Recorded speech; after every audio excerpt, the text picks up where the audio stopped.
Olá, eu sou o professor Lucas Neto. Sejam bem-vindos ao nosso curso gratuito Apocalipse, Sinais de Esperança.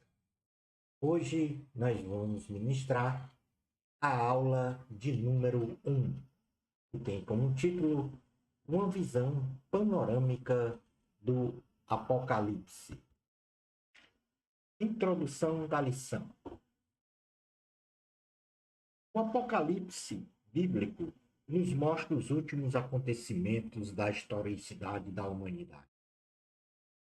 Nesta lição, definiremos o termo escatologia. Identificaremos o autor, a data e o local de redação do livro. Conheceremos temas principais e a cronologia do Apocalipse. Finalizaremos a nossa aula conhecendo as perspectivas visionárias ou de interpretação do Apocalipse. Item número 1 da lição: definição de escatologia.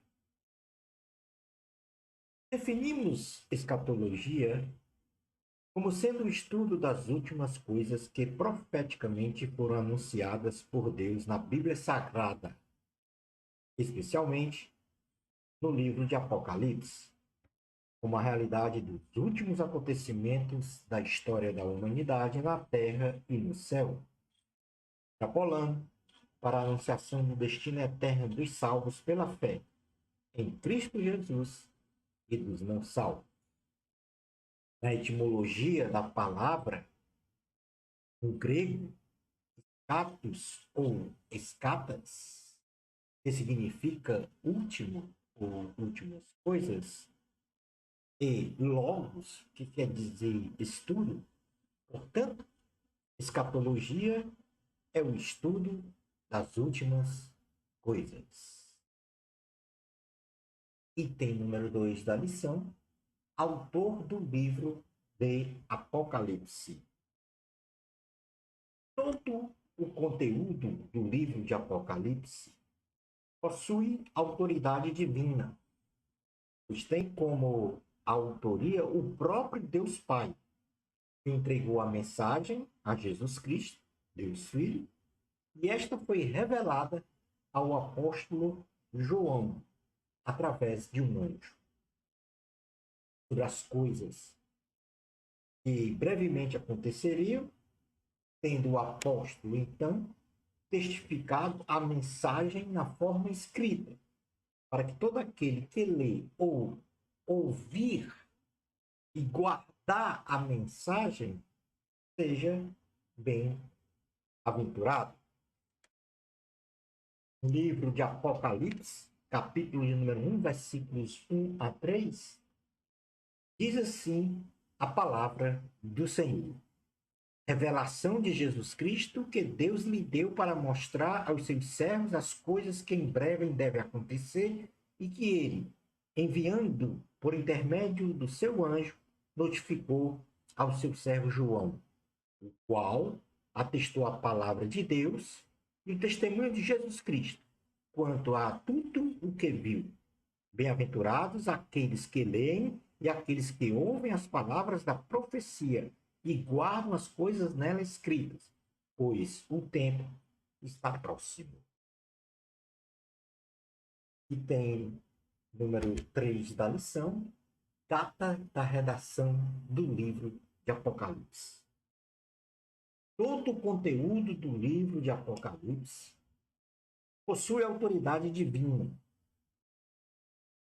E, nesse caso, a maioria dos estudiosos da Bíblia Sagrada acredita e concorda que o livro de Apocalipse foi escrito numa data em torno do ano 95 depois de Cristo, no século I da nossa era, um cenário de grande perseguição da igreja primitiva durante o reinado do imperador romano Domiciano, que reinou de 81 a 96 depois de Cristo, e que o imperador Domiciano, por se achar uma divindade, instituiu então um decreto que versava sobre o culto ao imperador e exigia dos cristãos uma exclusiva adoração à sua personalidade.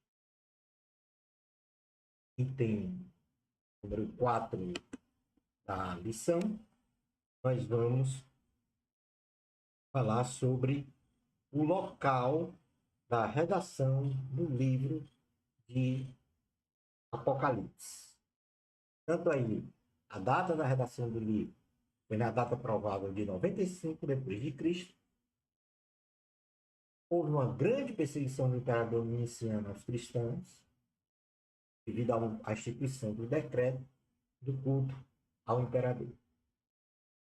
No item 4, o local da redação do livro de Apocalipse, o apóstolo João teve as visões proféticas do Apocalipse numa ilha chamada Patmos, localizada no mar Egeu, perto da Ásia Menor, para onde fora deportado por ordem de Domiciano, por se recusar a adorar este imperador romano. Então, o local da redação foi na ilha de Patmos, no mar Egeu, Ásia Menor, e João estava exilado nesta ilha e se recusou a adorar o imperador Domiciano, segundo o que prescrevera o decreto instituído por este imperador. No item 5 da lição, nós vamos falar sobre os temas principais do Apocalipse. E aqui nós vamos genericamente mostrar o que é que cada capítulo versa, qual assunto cada capítulo trata. Uma visão agora, como o título da aula, uma visão panorâmica do livro.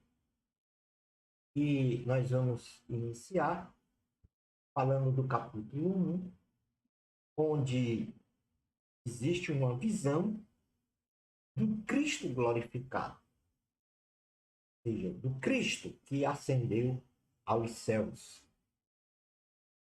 Quando aqui esteve na terra e diante de seus discípulos ascendeu aos céus.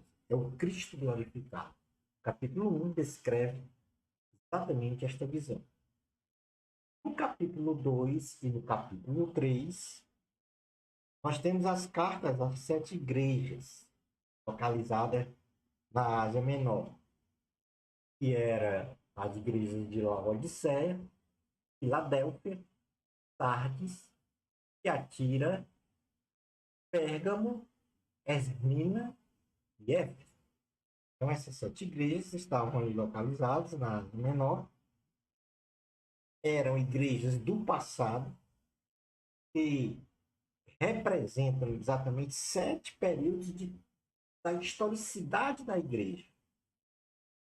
Ou seja, da historicidade da igreja, desde o seu início até a igreja atual de nossos dias, tipificando sua época, no significado da igreja e de seu caráter espiritual. Então, cada igreja significa ou tipifica exatamente uma igreja que viveu em um determinado período, desde o seu início, quando ela foi fundada, até os dias de hoje.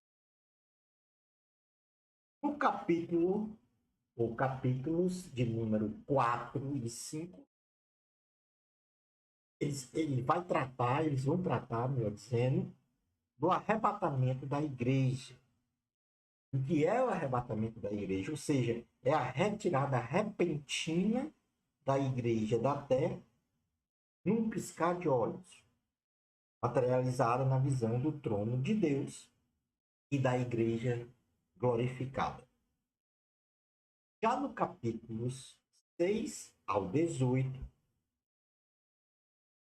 vai ser tratado sobre a grande tribulação, que é descrita em sucessivos flagelos impostos pelo Senhor contra a terra, contra seus habitantes, e contra a ordem de governo de Satanás, do falso profeta e do anticristo. A grande tribulação estão descritos aí os flagelos dos 7 selos, das 7 trombetas e das 7 taças, que vão ocorrer exatamente no período da grande tribulação. E também, ainda nestes capítulos 6 ao 18, é tratado sobre o tribunal de Cristo, a grande tribulação ocorrendo na terra e o tribunal de Cristo ocorrendo no céu. E é no tribunal de Cristo onde as obras dos servos de Deus serão galardoadas. Será ali um julgamento não para condenação, mas para a entrega. Galardões representados por coroas para recompensar aqueles que se deram as boas obras no reino de Deus. No capítulo de número 19, vamos tratar de 3 assuntos. As bodas do Cordeiro, materializada no banquete e na grande festa do noivo Jesus e a noiva, que é a igreja, a realizar-se no céu. Ou seja, seria a tipificação do casamento de Jesus com a igreja. Jesus, o noivo, a igreja, a noiva. Já que na Bíblia Sagrada, em muitos textos, a igreja é representada pela noiva e o Senhor Jesus é representado pelo noivo. As bodas do Cordeiro vai se realizar no céu. E também este capítulo 19 trata da volta de Jesus em glória à terra. Ou seja, o segundo ato da volta de Jesus à terra. Porque o primeiro ato da volta de Jesus à terra é o arrebatamento. E o segundo ato da volta de Jesus é essa volta em glória, com o objetivo de destruir o império maligno de Satanás, do falso profeta e do anticristo, e de seus aliados. E essa destruição deste império maligno vai se dar exatamente na grande batalha do Armagedon. Essa volta de Jesus também tem como finalidade libertar Israel, a nação de Israel. Estará rodeada de inimigos. E também realizar o julgamento das nações. Ou seja, julgar todas as nações que ficaram contrárias às coisas que é de Deus. E perseguir os cristãos neste período. Dando continuidade a esta visão panorâmica do Apocalipse, no capítulo 20 vai ocorrer a prisão de Satanás por 1000 anos, e aí se faz a implantação do chamado reino milenar de Jesus na Terra, onde Jesus, com a igreja glorificada, vai reinar por 1000 anos. E após este milênio, nós teremos então grande juízo final, o julgamento daqueles que morreram sem Cristo Jesus. Está no capítulo descrito no capítulo 20. Passando para o capítulo 21 e 22, então nós temos a eternidade tipificada pelos novos céus e nova terra, e também temos uma visão da nova Jerusalém, e, por fim, as demonstrações e as promessas finais da revelação para o perfeito estado eterno.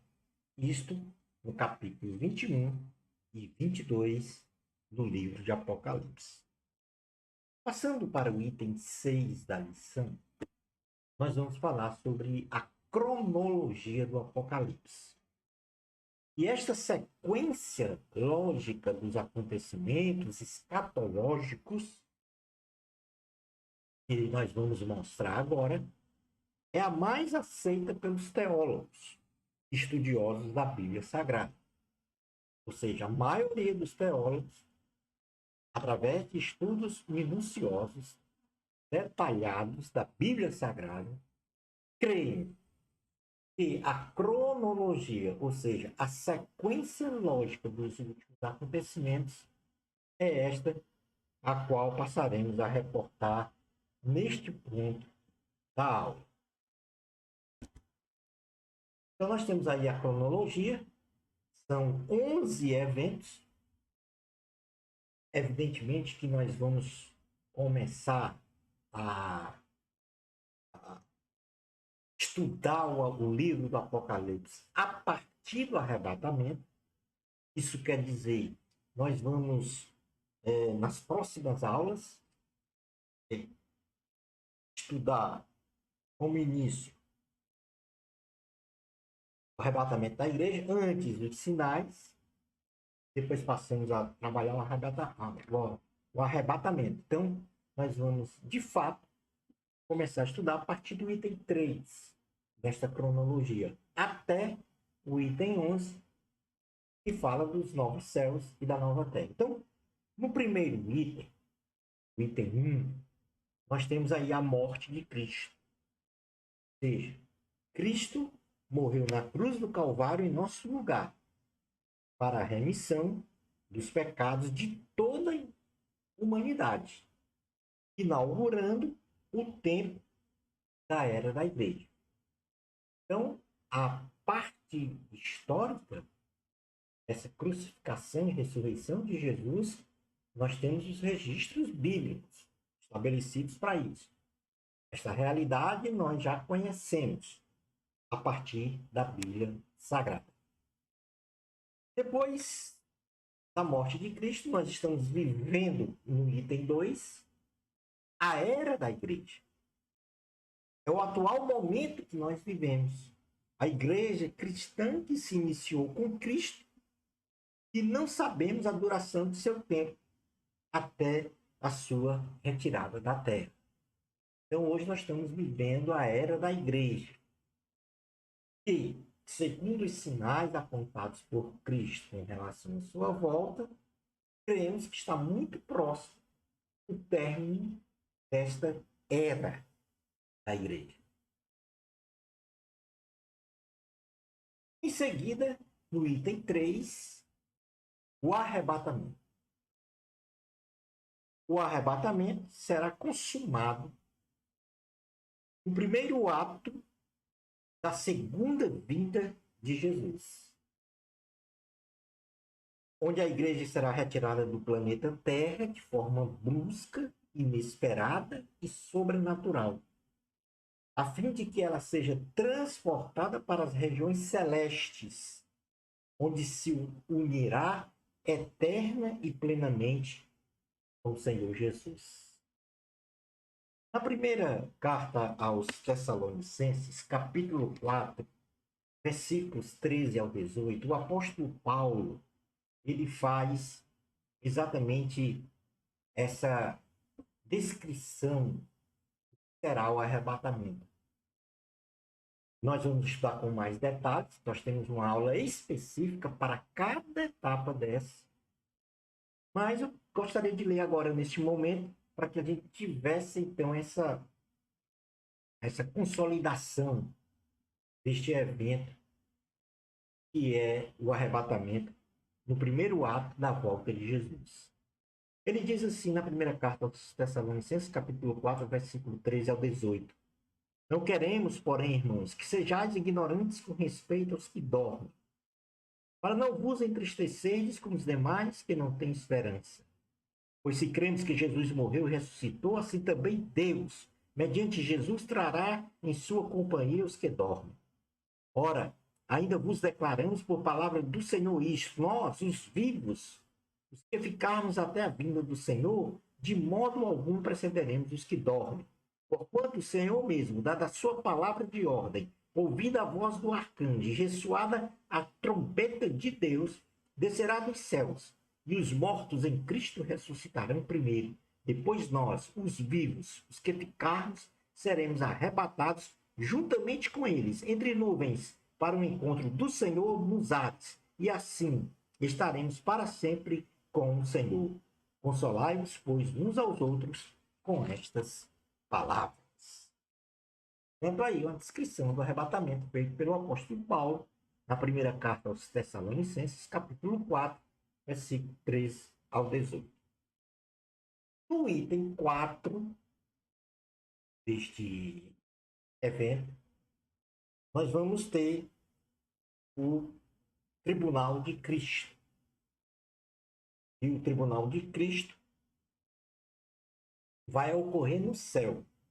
Então, enquanto a grande tribulação, que é o evento 6, ocorre na Terra, ou seja, se desencadeia na Terra, no céu, os salvos em Cristo Jesus terão suas obras julgadas pelo Senhor no Tribunal de Cristo. Ou seja, considerando que todos já estão na condição de um corpo glorificado. Aí é a igreja arrebatada, todos no corpo glorificado, salvos, ou seja, salvos e livres do pecado, porém, segundo as suas obras, para o reino de Deus e da sua própria vida, serão julgados e receberão os seus respectivos galardões. Esse tribunal é para a entrega de galardões a cada um, conforme as suas obras. No evento de número 5, que vem seguir ao Tribunal de Cristo, no céu, nós temos as bodas do Cordeiro. E, nesse sentido, depois de distribuídos os respectivos galardões no Tribunal de Cristo, aos santos, virá, então, na sequência, as bodas do Cordeiro, que será uma festa no céu. E esta festa vai ter um banquete celestial entre o Senhor Jesus e a sua igreja santa e imaculada. Ou seja, é a festa de casamento do Senhor Jesus, o noivo, e da igreja, a noiva. Após, aqui na terra, estará acontecendo a grande tribulação. Um período de 7 anos, dividido em 3 anos e meio. E após essa grande tribulação, ela vem exatamente após o arrebatamento. Como já falei, num período de 7 anos, dividido em 2 partes de 3 anos e meio, onde na primeira parte aparecerá o anticristo, governando o mundo com poder político e comercial, sustentado, apoiado por 10 reis e com o poder religioso, sustentado pelo falso profeta sob a autoridade de Satanás. Isso significa que, nesse sentido, nós teremos o poder comercial, o poder político e o poder religioso juntos, e nesse caso aí haverá a implementação do Império Satânico na Terra. Essa grande tribulação ela está registrada no livro de Apocalipse, capítulo 13, versículos 1 a 5, que diz assim: Vi emergir do mar uma besta que tinha 10 chifres e 7 cabeças, e sobre os chifres 10 diademas, e sobre as cabeças nomes de blasfêmia. A besta que vi era semelhante a leopardo, com os pés como de urso e boca como de leão. Deu-lhe o dragão seu poder, seu trono e grande autoridade. Então vi uma de suas cabeças como golpeada de morte, mas essa ferida mortal foi curada. E toda a terra se maravilhou segundo a besta, e adoraram o dragão, porque deu a sua autoridade à besta. Também adoraram a besta, dizendo: quem é semelhante à besta? Quem pode pelejar contra ela? Foi-lhe dada uma boca que proferia arrogâncias e blasfêmias, e autoridade para agir 42 vezes. Portanto, 40 vezes é o tempo determinado para esta grande tribulação.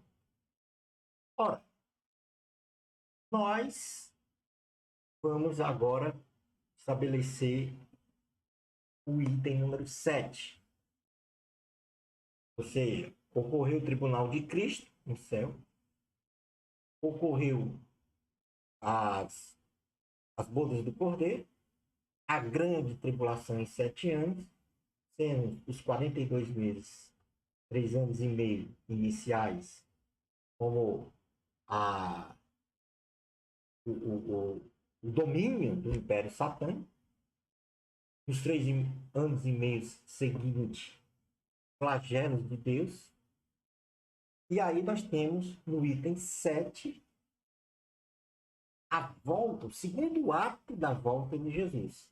Lembrando que o primeiro ato foi no evento 3 para o arrebatamento da igreja.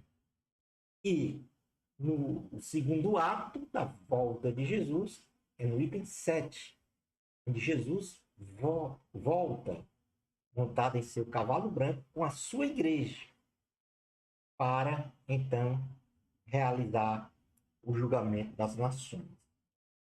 Então, o Senhor Jesus, no segundo ato de sua segunda vinda, virá com a sua igreja para julgar as nações, para destruir o império satânico e destronar Satanás, o falso profeta e o anticristo da governança do mundo.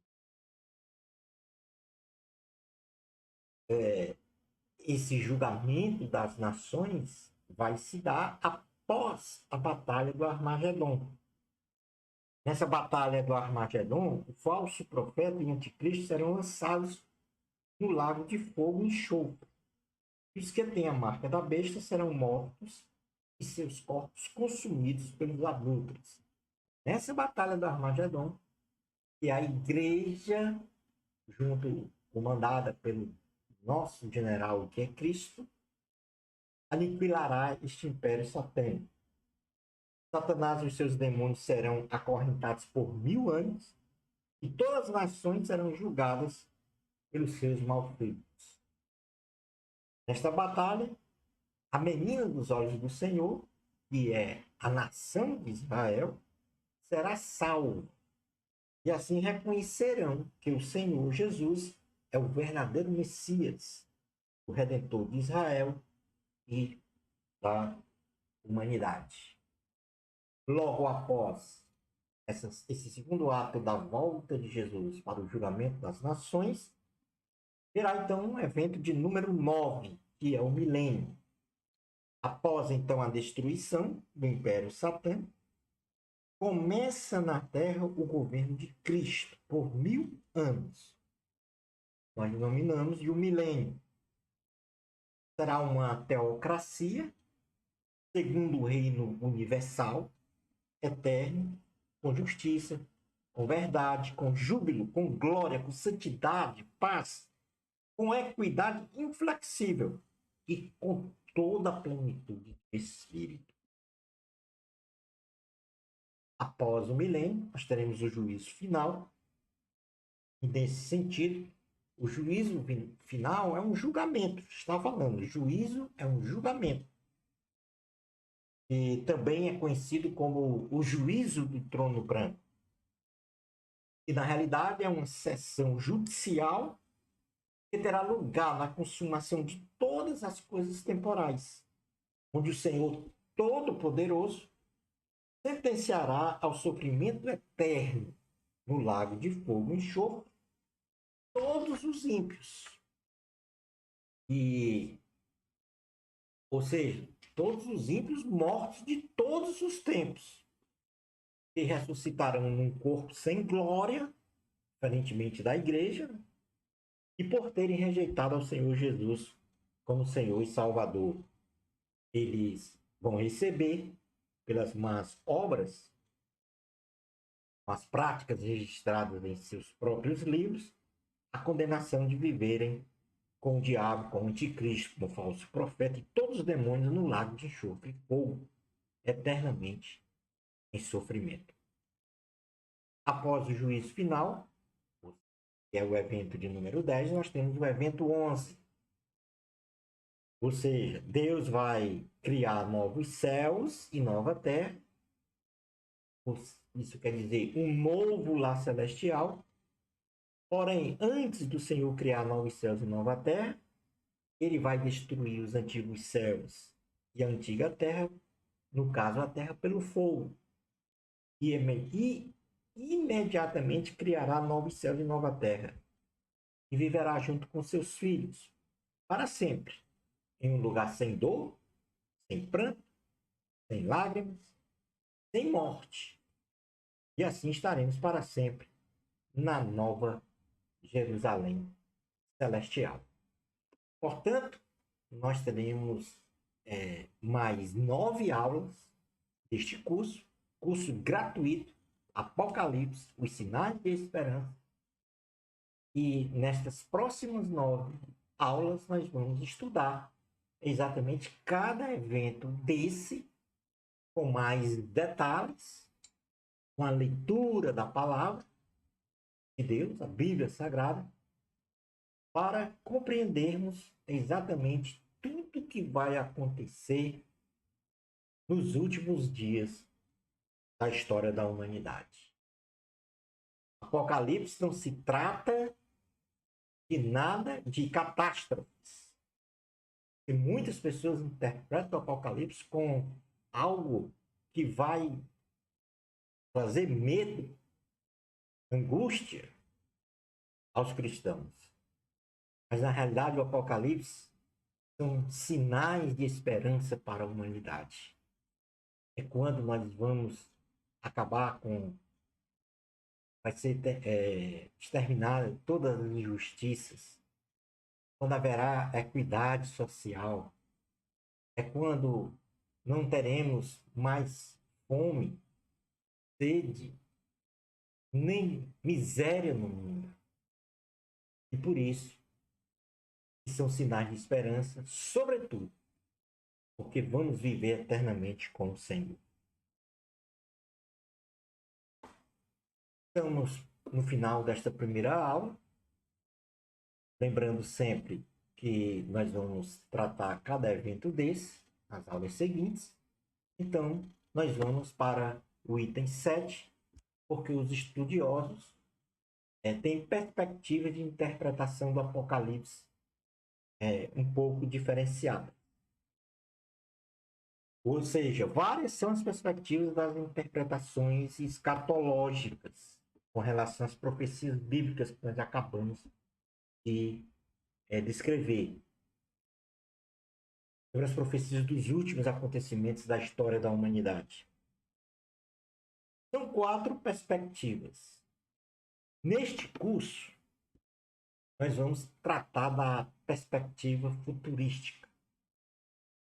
Porque a perspectiva futurística, ou seja, são fatos que ainda vão acontecer. Nós vimos que no capítulo 1 até o capítulo de número 4,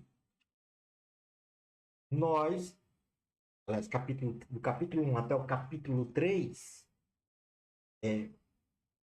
o livro de Apocalipse trata de coisas passadas. E foi exatamente aquela visão do Cristo glorificado no capítulo 1, e no capítulo 2 e 3, as cartas às 7 igrejas localizadas na Ásia Menor. A partir do capítulo 4, então, nós temos uma visão futurística até o último capítulo, que é o capítulo 22. Então, a maioria dos estudiosos abraçam essa perspectiva futurística. Tudo que ali está escrito é para acontecimentos futuros. Então, esta corrente de estudiosos da Bíblia Sagrada acredita que até o capítulo 3, como já falei, do livro de Apocalipse, retrata os fatos já passados na história humana. E que a partir do capítulo 4, todas as previsões são de acontecimentos futuros, retirando então a essência histórica dos fatos. Uma outra perspectiva é a preterista.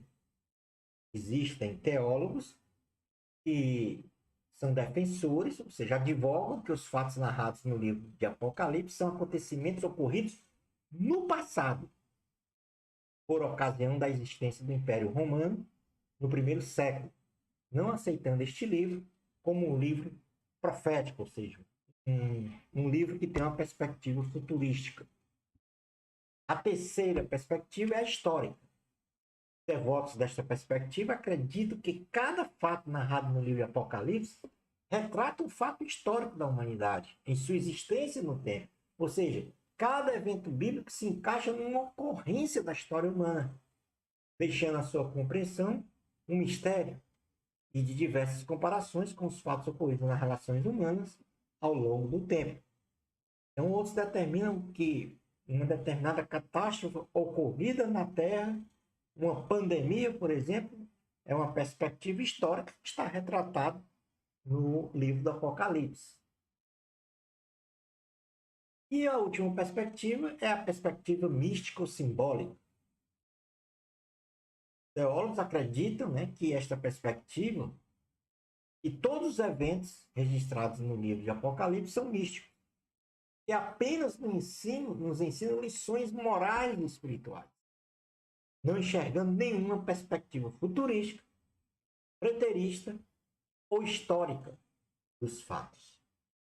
Lembrando que nós vamos estudar o Apocalipse numa perspectiva futurística, porque esta é a perspectiva mais aceita pelos teólogos e estudiosos da Bíblia. Concluindo a nossa aula, nossa primeira aula. Lembrando que nós estamos participando de um curso gratuito, Apocalipse, Sinais de Esperança. No livro de Gênesis, os defensores, ou seja, no livro de Gênesis, Deus revela, melhor dizendo, Deus revela o começo de todas as coisas. É no livro de Gênesis que Deus revela o começo de tudo. Agora, no Apocalipse, Deus revela o fim de todas as coisas. E nos leva a concluir que de tudo o que se tem ouvido, a suma é: teme a Deus e guarde os seus mandamentos. Porque isto é o dever de todo homem. Pois tudo começou em Deus. Tudo termina em Deus.